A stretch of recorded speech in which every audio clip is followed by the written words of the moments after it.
Politics with Alex Marlow, editor-in-chief at Breitbart News, and Chris Bedford, senior fellow at the Common Sense Society. Boy, we need some common sense, so that's a great thing.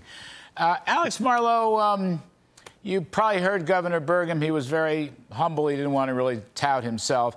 There's another name that's surfacing as a dark horse for Veep. Want to get your take on it, and that's Governor Glenn Youngkin of Virginia. Prolific fundraiser, very good state CEO. Virginia is very much in play. What do you think about Youngkin for vice president, Alex?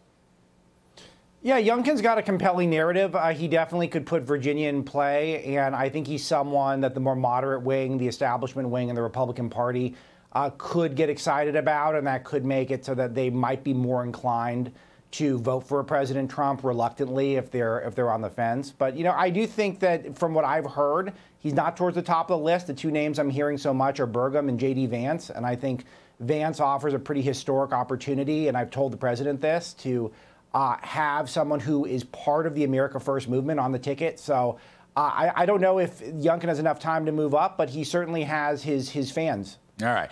Chris Bedford, Joe Biden's going to run against the Supreme Court.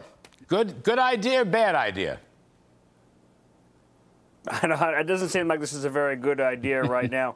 I mean, the Democratic Party's pitch to the American voter in 2020 was that they were the party of normalcy and of values and of standards, and they were going to bring us back to an age of civility. So if you're an American voter who just tuned in maybe for the first time on Thursday, and you saw the President of the United States drooling on stage and not really being able to control his facial expressions, and then you turn around and you see Joe Biden, you see Alexandria Ocasio-Cortez talking about impeaching the Supreme Court justices, that's a hard pitch to make when someone's looking up from their work desk, that you are now the person who represents normalcy, that you're the return to civility.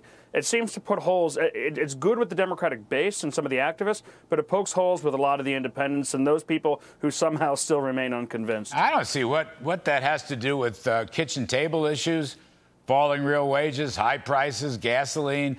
You know, fires are raging across the world. I mean, the Supreme Court, really? We're going to run against that? I mean, it just doesn't make much sense to me. And, you know, Alex, come back to you. I don't know if you saw this. Maine Congressman Jared Golden, okay, he's a moderate Democrat from Maine, has written an op-ed piece for the Bangor, Maine newspaper.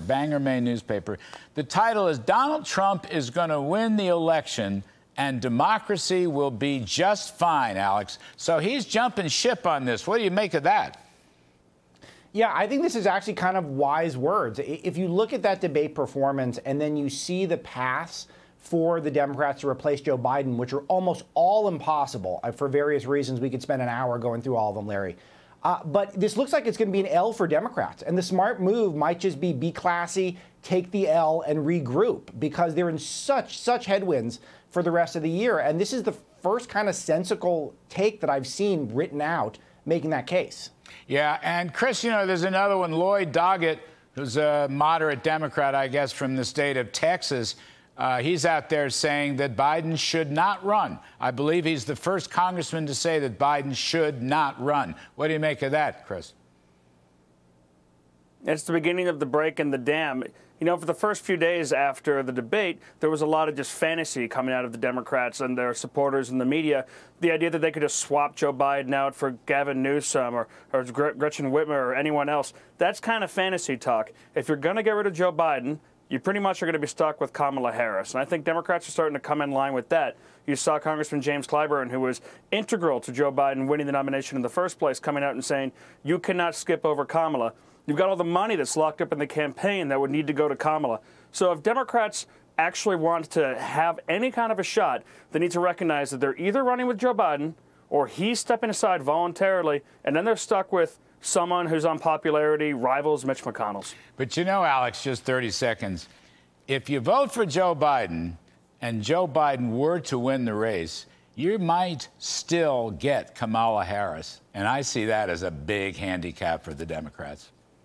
It's huge. Kamala polls terribly, and her record is she couldn't get a delegate in the primary despite being a prolific fundraiser. She's beloved by Silicon Valley, the establishment class, the donor class.